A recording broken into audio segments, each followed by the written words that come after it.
Olá pessoal, bom dia. Vamos então ao nosso curso de introdução ao estudo do turismo. E hoje nós vamos, na realidade, fazer uma análise do mercado mundial de viagens. Quando a gente analisa o mercado mundial de viagens, a gente se dá conta que a maior parte dos países receptores de turistas estão concentrados na Europa. A Europa, sem dúvida alguma, concentra mais de 70% de todos os turistas que viajam pelo mundo. Isso se dá por uma razão muito fácil de se entender. Os países ficam uns muito perto dos outros e os europeus viajam muito dentro da Europa. Então é por isso que a Europa, na realidade, acaba tendo esse fluxo turístico maior, não é? E uma outra coisa também é que ela foi se preparando para que as pessoas pudessem circular rapidamente dentro da Europa.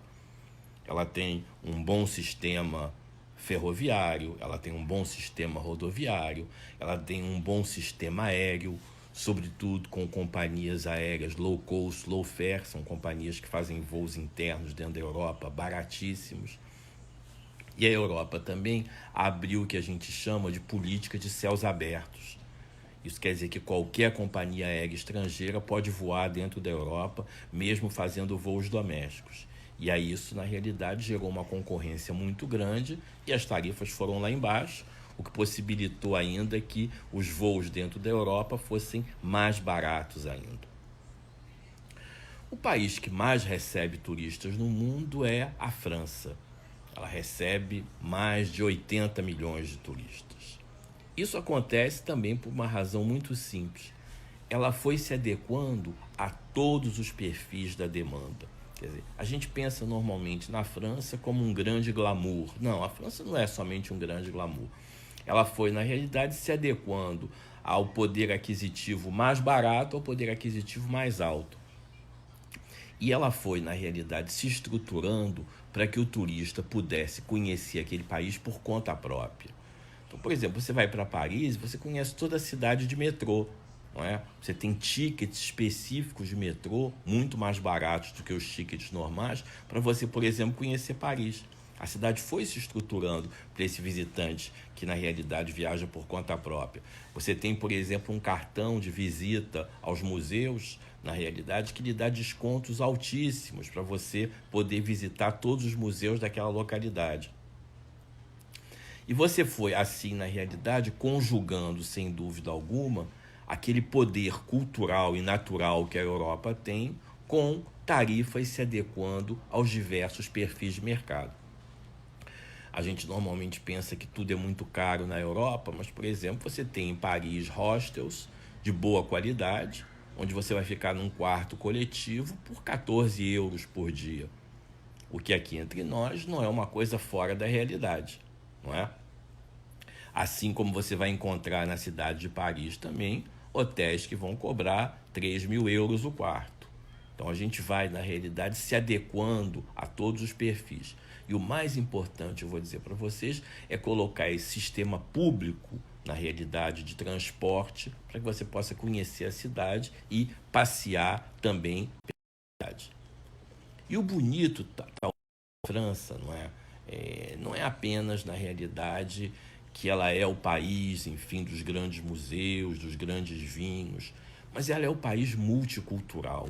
Ela é o país de muitas culturas, na realidade, que foram ali se instalando e que foram ali vivendo, e que foram ali criando, na realidade, as suas culturas intrínsecas àquele país. Muitas vezes com um pouco de dificuldade, não é? Na realidade, existem algumas dificuldades para que certas culturas sejam bem aceitas na França. Mas, enfim, é bonito também a gente ver tantas culturas assim. Uma coisa muito interessante é quando você entra dentro do metrô em Paris e vê tanta gente vestida de maneira diferente, tanta gente falando, na realidade, idiomas diferentes. Parece que você está, na realidade, naquele mundo globalizado onde todas as pessoas estão juntas dentro de um vagão de metrô. Mas voltando, então, a Europa, por conseguinte, concentra o maior número de turistas, recebe o maior número de turistas, não é? Por força, na realidade, da sua estrutura para receber o turista que viaja por conta própria, como aquele que viaja através de agências também, mas sobretudo aquele que viaja por conta própria. Ela tem metrô, ela tem, na realidade, descontos específicos para visitar museus, e ela se estruturou também com postos de informações turísticas, com material para distribuir para essas pessoas que querem conhecer. Então a França hoje é, sem dúvida alguma, um exemplo de produto turístico. É por isso que com o coronavírus ela se viu tão atingida, e a Europa se viu tão atingida também, porque na realidade, basicamente, a cadeia produtiva do turismo tem uma força muito grande nesse país. E a gente vê nesse momento um esforço também por parte dos governos em ajudar essa cadeia produtiva a sobreviver, porque eles sabem na realidade da dificuldade que ela tem. Toda a cadeia produtiva do turismo no mundo, vou dizer para vocês, não é geralmente formada por grandes empresas. Claro que existem grandes conglomerados de agências de viagens, de hotéis, de restaurantes, de empresas organizadoras de evento, de transportadoras rodoviárias, mas via de regra são empresários pequenos que se colocam ali na realidade para trabalhar. Por isso que a Europa tem nos mostrado hoje um grande apoio para essas empresas nesse momento de crise do coronavírus. No mundo, eu vou dizer para vocês, viajam mais de 1 bilhão e 400 milhões de pessoas viajam pelo mundo. É um número muito elevado de pessoas que viajam pelo mundo, de acordo com a Organização Mundial do Turismo. E o Brasil recebe 6 milhões de pessoas. Nós recebemos 6 milhões de pessoas e, basicamente, os nossos maiores emissores estão concentrados aqui na América do Sul. São Argentina, Uruguai, temos também alguns emissores externos, como Estados Unidos, como a Europa, mas basicamente os nossos maiores emissores estão concentrados aqui. E basicamente eles visitam os estados que estão perto das suas fronteiras. Por isso, na realidade, Santa Catarina, por exemplo, se preparou tão bem para receber argentinos. Se vocês olharem, por exemplo, Balneário de Camboriú, Balneário de Camboriú é a cidade brasileira que melhor se estruturou para receber hispano-falantes. Não só, na realidade, com sinalização turística nos 2 idiomas, capacitou as pessoas para falarem espanhol, colocou os menus nos restaurantes em espanhol também, dada a importância que o mercado, na realidade de língua espanhola, tem para eles, não é? É diferente, por exemplo, com aquele argentino que vem visitar o Rio de Janeiro. Quando a gente faz uma análise do argentino que vem para Rio de Janeiro, ele tem um poder aquisitivo muito maior. Enquanto que aquele argentino que visita, na realidade, por exemplo, o sul do país, é um argentino de poder aquisitivo menor, não é? Então, isso é uma diferença também quando a gente vislumbra os diversos perfis de consumidores que podem, na realidade, viajar pelo mundo. Os Estados Unidos também têm uma importância grande no turismo, não é? E uma coisa engraçada é que o único país nas Américas que aparece entre os 15 países que mais recebem turistas, o único país, vamos dizer, da América Central e da América do Sul, porque na América do Norte a gente tem 2 grandes países, né? O único grande país, na realidade, de língua espanhola aqui das Américas, que acaba tendo, na realidade, uma importância muito grande no turismo, como receptor de turistas. Quer dizer, eu vou em vez de dizer país da América do Sul, da América Central, da América do Norte, porque vai ficar confuso, vou dizer o único país de língua espanhola das Américas que acaba tendo uma importância muito grande no turismo mundial é o México. O México recebe mais de 30 milhões de turistas, ou seja, eles recebem 5 vezes o que nós recebemos. E por que o México acaba tendo essa importância tão grande no turismo? Pela sua proximidade com os Estados Unidos. Basicamente, o mercado emissor de turistas para o México é um mercado, na realidade, que vem dos Estados Unidos. Proximidade, tarifas baratas, Então, por isso é que o México acaba tendo essa postura, vamos dizer, importante dentro dessa análise do mercado mundial de viagens. Outros países também foram crescendo, não é? Então, por exemplo, só para vocês terem uma noção, algumas regiões autônomas da China são muito importantes. Macau, por exemplo, hoje recebe 15 milhões de turistas. E ele o faz, na realidade, por causa do jogo. Ele hoje é o grande paraíso do jogo mundial. Por isso que toda essa crise do coronavírus no mundo, na realidade, atinge o mercado mundial de viagens como um todo. O que nós, na realidade, pensamos que vai acontecer nos próximos meses é que as pessoas vão viajar muito mais perto dos lugares onde elas moram. As pessoas não vão mais querer fazer viagens muito longas, não é? Isso é uma coisa que a gente tem que já ter em mente, que isso é uma coisa que vai mudar drasticamente os rumos da atividade turística. Poucas pessoas vão querer fazer deslocamentos muito grandes, ficar muito tempo dentro de um avião. Basicamente, as pessoas vão querer, na realidade, viajar perto das suas casas, né? Então, aqui nós, por exemplo, no Brasil, vamos ter que ter como foco, basicamente, os países da América do Sul. E, sobretudo, o turismo doméstico. Quando a gente analisa o mercado mundial de viagens, a gente vai ver, na realidade, que o que vai crescer muito é o turismo doméstico. As pessoas vão querer viajar dentro do seu próprio país. Vão querer ficar perto de casa, se elas tiverem que voltar rapidamente, se houver algum problema. E isso, sem dúvida alguma, vai ser muito bom, porque vai valorizar o nosso patrimônio e talvez as pessoas entendam que a gente tem que reduzir um pouco, por exemplo, as nossas tarifas aéreas. As nossas tarifas aéreas hoje, mesmo com as tarifas aéreas competitivas, enfim, mesmo com as promoções, estão entre as mais caras do mundo. As nossas tarifas internas dentro do Brasil. Essa é uma coisa que a gente vai ter que rever, na realidade, para que as pessoas possam viajar mais dentro do Brasil, possam usufruir mais dentro do Brasil. Às vezes, vocês sabem, existiam pessoas que iam viajar para o exterior, porque era mais barato viajar para o exterior do que viajar dentro do Brasil. Então, eu acho que o nosso foco, basicamente, o foco de todos os países do mundo, vai ser, na realidade, os países vizinhos e o turismo doméstico. Quando a gente faz essa análise do mercado mundial de viagens, a gente vê isso, não é? E é interessante também ver que uma coisa que cresceu muito foram essas experiências culturais, das pessoas quererem visitar destinos com culturas muito diferentes das suas. Essa foi uma grande tendência dos últimos anos do mercado, né? É de você, na realidade, visitar um destino que tem uma língua totalmente diferente, uma religião totalmente diferente, um modus vivendi totalmente diferente. Isso lhe traz, na realidade, uma riqueza nunca vista. Quer dizer, o mais importante da turística, é bom a gente lembrar, é essa riqueza que a atividade nos traz por essa possibilidade de conhecer novas culturas, usufruir de outras culturas, não é?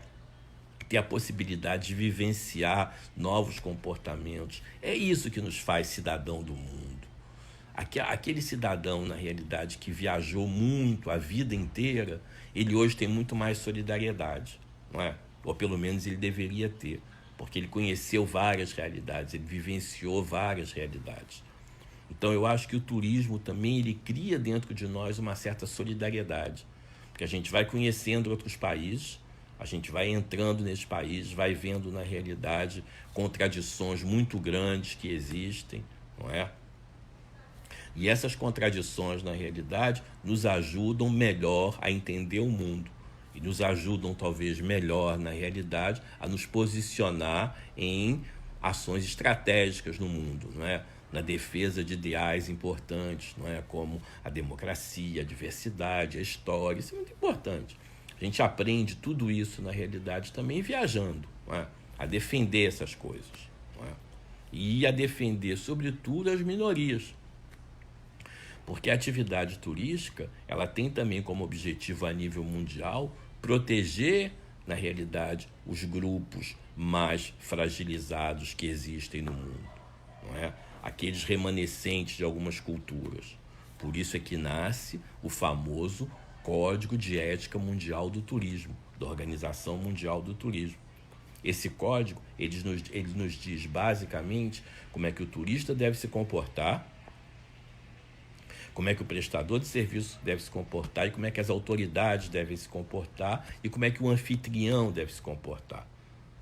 Quando você viaja na realidade, você tem que estar preparado para entender que você está indo para uma nova cultura, para um novo país, que você vai vivenciar na realidade uma outra realidade e você tem que ser preparado para isso. Então é isso que o Código de Ética Mundial do Turismo nos diz. Olha, é o seguinte, você está saindo do seu país, você vai conhecer um outro lugar, ali você vai ter que se adaptar exatamente àquela cultura local.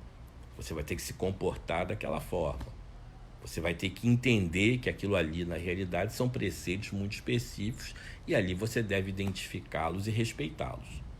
Isso é uma coisa muito importante na atividade turística.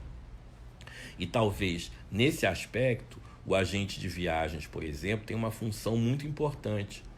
Quando uma pessoa vai para um país de uma cultura muito diferente, ele deva, na realidade, avisá-la previamente como ela deve se comportar, dar algumas dicas de como ela deve se comportar. Não é? Porque são preceitos que estão lá e que não vão ser mudados repentinamente por turistas que visitam. Os turistas vão ter que se adequar. Claro que há algumas adequações específicas. Não é? Por exemplo, no mundo islâmico, onde em alguns países, por exemplo, a bebida alcoólica é totalmente proibida, e é um preceito por causa da religião islâmica, eles não bebem álcool, eles autorizam, eventualmente, em alguns hotéis, que o álcool seja servido para turistas estrangeiros. Aí foi uma adaptação específica que foi feita em função, na realidade, de uma vontade daquele país em que essas bebidas pudessem eventualmente ser consumidas em ambiente fechado apenas para turistas estrangeiros. Mas, teoricamente, a gente tem que respeitar, não é? Eu vou dizer uma coisa para vocês, é engraçado, mas esse respeito pela cultura alheia, esse respeito, vamos dizer, pelas novidades que os outros países nos proporcionam, nasce também de uma vontade muito grande nossa, na realidade, de experimentar algo totalmente diferente e que possa trazer para cada um de nós uma experiência muito nova e enriquecedora para o nosso próprio eu, não é? E agora a gente não fala mais para o próprio eu, para o nosso próprio nós, não é? Vamos sempre pensar na localidade como um todo. Eu vou dizer uma coisa para vocês, eu, por exemplo, tenho um blog chamado Viajando com Bayard Boatê. Eu pego nesse meu blog e eu conto todas as minhas experiências, não é? Para mim, eu vou dizer para vocês, é uma loucura eu ter que ficar trancado dentro de casa. Por força da minha idade, não posso ficar saindo, não posso fazer nada, fico trancado dentro de casa. Eu adoro sair, eu adoro viajar, eu adoro fotografar. Então, para mim é uma loucura, mas enfim, a gente vai se readequando. A gente sabe que nesse momento é para ficar em casa, sobretudo quando a gente pertence a esses grupos, enfim, mais fragilizados, não é? Mas ali, naquele blog, eu vou contando todas essas minhas experiências. Eu acho que uma coisa muito importante que a gente tem que aprender também é que a gente tem que compartilhar tudo que a gente sabe. Tudo deve ser compartilhado. Tudo deve ser dividido. Sempre que a gente puder compartilhar as informações, ninguém vai roubar nada da gente, ninguém vai roubar nenhum conhecimento. O conhecimento só vai ajudar a humanidade. Isso talvez foi uma coisa que eu fui aprendendo. Eu não tenho medo de compartilhar nada, eu compartilho tudo que eu sei. Eu vou lá, tem uma novidade, eu coloco no meu Facebook, no meu Twitter, coloco ali. Eu acho que isso é uma coisa que nós temos que aprender. Quando a gente analisa, na realidade, o mundo, a gente vê que muitas pessoas, na realidade, vivem desse compartilhamento. Vivem, na realidade, desse amor ao próximo. Vocês sabem que quando teve, por exemplo, tsunami, em alguns países do mundo, os nativos acolhiam os turistas, abraçavam os turistas, traziam para casa.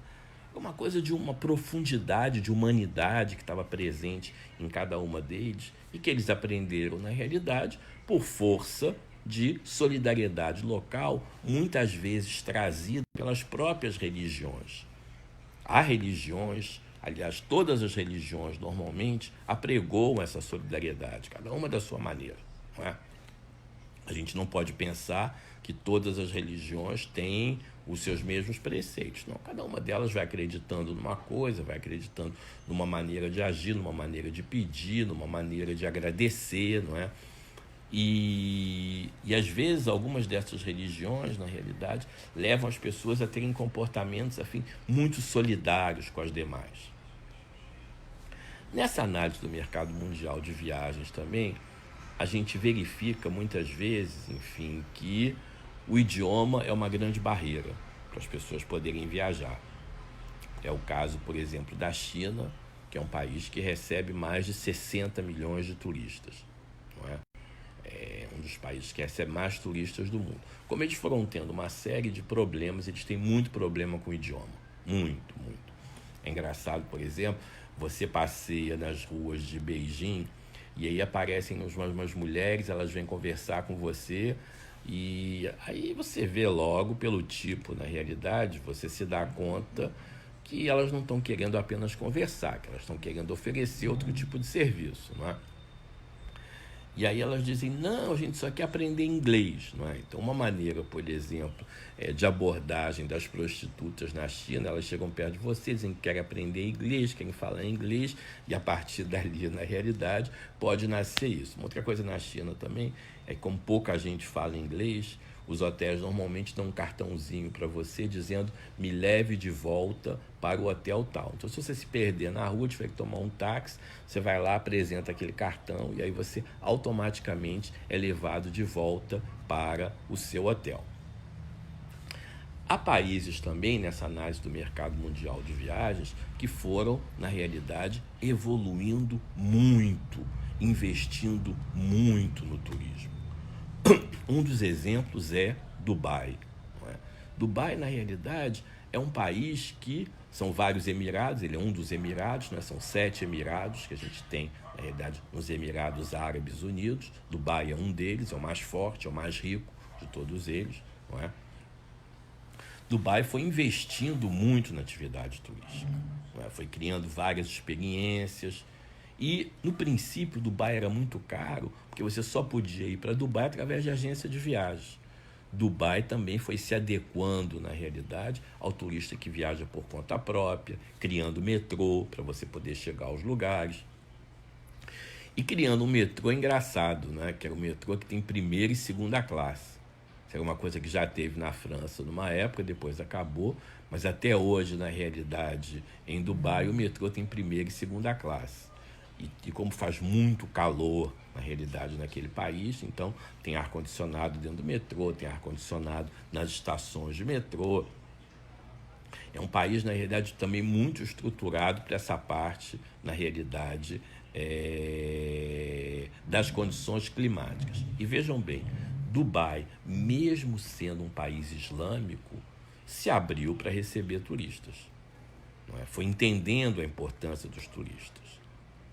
Mas é engraçado, porque às vezes você está em Dubai, dentro de um shopping, e na hora que se chama para fazer as preces, os muçulmanos normalmente rezam várias vezes ao dia, você vê várias pessoas, na realidade, se dirigindo para as salas específicas para fazerem as preces em Dubai.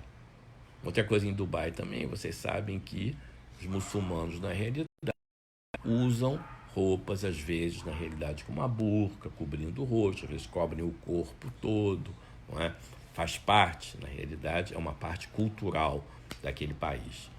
E é engraçado como Dubai, na realidade, foi fazendo com que essas roupas que são utilizadas pelas mulheres fossem sendo criadas por grandes estilistas.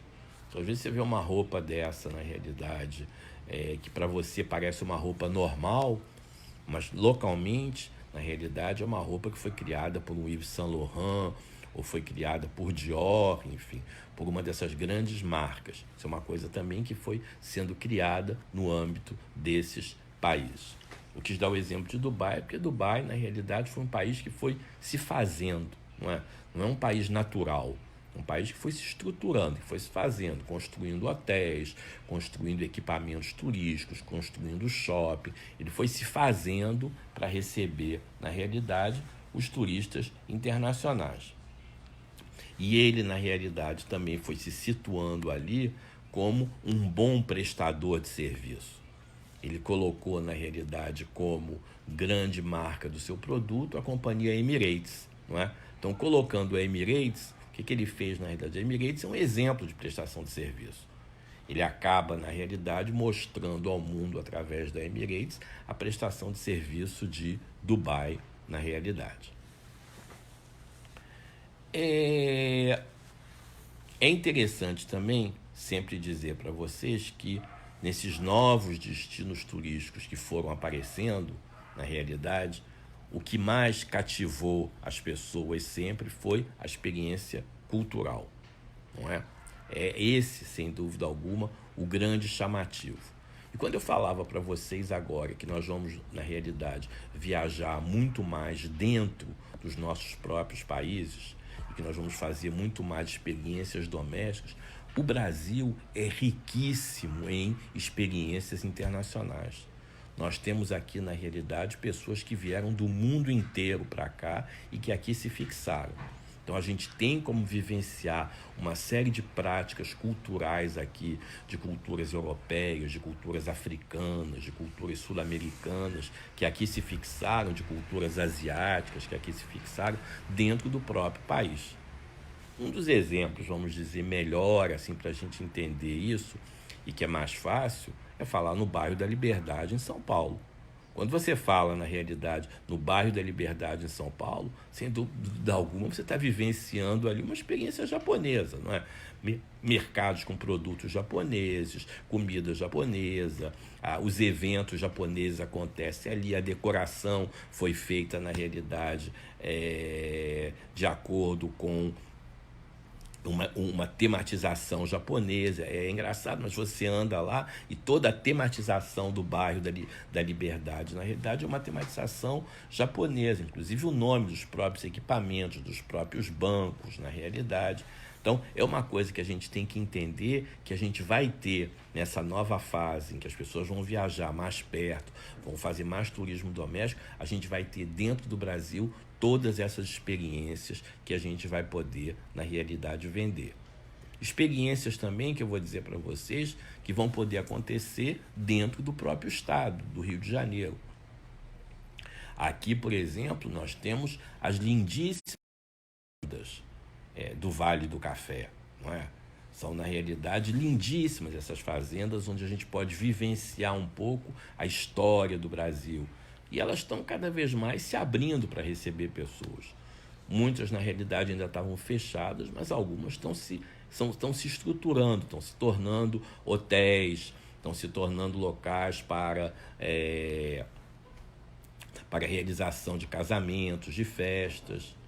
Então a gente tem que pensar um pouco também, nesse momento, em valorizar um pouco a nossa cultura local. E saber que aqui perto, dentro da nossa cultura local, a gente vai ter várias modalidades de colonizações que vieram para cá e que ficaram presentes aqui, não é? A gente vai poder, sem dúvida alguma, ter dentro do nosso... Por isso é que a gente diz que o Brasil é um país de muitos Brasis, não é? Nós não somos um Brasil só. A gente tem aqui uma riqueza muito grande, não é? Uma riqueza cultural muito grande, uma riqueza natural muito grande e que não vai acabar. Essa riqueza natural e cultural não vai acabar. A gente está passando por esse período que é um período de muita incerteza, eu vou dizer para vocês, incerteza para todos nós, mas eu tenho certeza que daqui a pouco a gente vai estar visitando todas as fazendas do Vale do Café, por exemplo, que são tão lindas, que fazem parte de uma região tão bonita do nosso país. E aí a gente vai lá, pode passar o dia lá, pode almoçar, pode conhecer, pode conversar com o dono. Às vezes o próprio dono é que é o grande anfitrião, ele vai lá, conta aquelas pequenas histórias para vocês. Isso é uma outra coisa que nessa análise do mercado mundial de viagens é importante. A pessoa quer ter contato com o dono da empresa, quer ter contato, na realidade, não só com os colaboradores, que são vitais e importantes, mas quer ter, na realidade, contato também. Tem uma fazenda de um amigo meu, Rogério Van Rieberg, São João da Barra, não é? Em que quem recebe os turistas que visitam a fazenda é ele mesmo e a mulher dele. No dia, na realidade, que eles vão receber as visitas, eles estão os dois lá para receber. E eles é que servem a mesa, eles é que conversam, eles é que apresentam, por exemplo, a fazenda, para dar, na realidade, um exemplo para vocês de como isso, na realidade, é feito. A própria cultura islâmica, ela tem importância, por exemplo, aqui no Brasil, em Foz do Iguaçu. Você vai hoje para Foz do Iguaçu, na realidade, você tem um bairro islâmico, onde você tem, na realidade, uma mesquita, onde você tem uma madraçá, que é a escola que prepara as crianças para a religião muçulmana. E aí você pode visitar, pode receber todas essas informações, quer dizer, é uma vivência islâmica dentro do próprio Brasil, em Foz do Iguaçu, não é? Bom, eu trouxe para vocês hoje algumas ideias, conversamos um pouquinho sobre o mercado mundial de viagens, espero que vocês tenham gostado, não é? E amanhã nós estamos aqui de volta para conversar mais um pouquinho. Um abraço para vocês, muito obrigado pela gentileza de estar aqui me assistindo, muito obrigado pela gentileza de estar aqui, na realidade, me ouvindo. E eu queria dizer uma coisa para vocês, como eu digo todos os dias. Juntos nós vamos passar esse período mais rápido. Juntos, todos nós juntos, não é? Então, todos nós nos dando abraços virtuais hoje, abraços muito fortes para cada um, nos reinventando, porque a gente tem que se reinventar. Então, nos reinventando, mudando nossos hábitos, não é? Mudando hábitos que a gente já deveria ter mudado há muito tempo, que é o respeito ao próximo, que é o respeito aos mais desfavorecidos, que é a luta pela democracia. Isso deveria ter sido sempre o que a gente deveria ter feito a vida inteira. Mas muita gente esqueceu disso, não é? Então eu acho que isso é muito importante, não é? Hoje a gente está aprendendo esses valores de solidariedade com muito mais ênfase. É uma coisa, na realidade, que o mundo está nos trazendo. São esses valores fortes que deveriam nortear a gente o tempo inteiro, que deveriam ser os nossos valores do dia a dia. A gente está aprendendo a respeitar o trabalho do próximo, ver como cada trabalho é fundamental, que não existe trabalho mais importante do que o outro, que a gestão, na realidade, é uma gestão participativa, que todo mundo tem importância, não é? Acho que a gente está aprendendo coisas importantes. Como eu digo para vocês, esse professorzinho aqui de 60 anos sempre faz alguns pedidos no final da aula, não é? E hoje eu vou pedir aquele pedido que eu faço todo dia. Se você conhece uma pessoa que está sozinha em casa, que pertence a um grupo vulnerável, liga para ela, conversa com ela, faz um contato. Vamos fazer isso de uma prática diária nossa, se a gente puder. Pergunte se ela está bem, se você puder ajudar também, na realidade, alguém, ou alguma pessoa, alguma comunidade, façam a pessoas que estão passando por situações muito difíceis nesse momento. Então, se você puder ajudar, na realidade, essas pessoas, faça. Um pequeno depósito que você possa fazer numa conta desses grandes projetos em prol das comunidades carentes. Pouca coisa, o que você puder. Cada um, na realidade, deve ajudar como pode. E vamos, na realidade, criar também um grande grupo de voluntários. Tem tanta gente em casa que poderia aproveitar o seu tempo para nos ensinar alguma coisa, para compartilhar informações conosco, como eu, por exemplo, estou fazendo. Convido todos vocês devem ter experiências muito ricas, não é? E essas experiências devem ser muito importantes. Compartilhem conosco de vez em quando, conversem conosco de vez em quando, nos contem um pouquinho do que vocês fazem, do que vocês fizeram e quais as ideias que vocês têm. Isso é muito bom. Hoje a gente está precisando ouvir muito, não é? Hoje eu vou dizer para vocês, a gente nota como a tecnologia é importante. Se não fosse a tecnologia, a gente na realidade estaria numa situação, vou dizer para vocês, desesperadora, não é? Claro que eu me refiro àqueles que têm acesso à tecnologia, porque muita gente nem tem. E dizer, na realidade, que essa tecnologia também não pode ser exacerbada, não é? As pessoas, uma coisa também que eu sempre digo, não fiquem no celular o dia inteiro, não fiquem, na realidade, vendo televisão o dia inteiro, não façam isso. Busquem outras formas de entretenimento. Circulem pela casa, façam exercício, leiam um livro, faça outras coisas. Não fiquem muito sentados também. Se puder, na realidade, levantar o tempo inteiro é muito bom, andar de um lado, andar de um outro. Não é? São algumas ideias, não é? Nosso curso é de introdução ao estudo do turismo, mas eu aproveitei para dar algumas ideias que surgiram agora do meu coração nesse final da aula, tá bom? Bom, um abraço para vocês e daqui a pouco nós temos nossa aula de francês. Outra coisa que eu lembro para vocês, todas essas aulas ficam, na realidade, nos meus vídeos, tá bom? Então eu tenho um grupo chamado Meus Vídeos, quando eu acabo a aula, eu passo lá para os meus vídeos. Aí se você perdeu a aula, você pode, na realidade, assistir essa aula normalmente. Eu estou tentando, com meu amigo Fernando Machado, sistematizar todas essas aulas e colocar no YouTube, para facilitar. Aí você vai lá, pode assistindo cada uma das aulas, e no final eu estou tentando também, com a Escola Técnica de Turismo CIET, do meu amigo Marcos Neves, e através do Marcelo Mossi, que é quem está cuidando de toda essa parte, vamos dizer, à distância, em que os alunos que assistirem as minhas palestras aqui, não são palestras, desculpe, tá bom? Palestras seria um pouco demais. Assistirem as minhas conversas aqui, pudessem receber também um certificado de participação, não é? Eu estou tentando isso também e ele vai me dar uma resposta. Pessoal, um abraço para vocês. Tem que descansar um pouquinho a minha voz, que daqui a pouco está na hora da aula de francês. Beijão aí para todo mundo, hein? Valeu, tchau, tchau.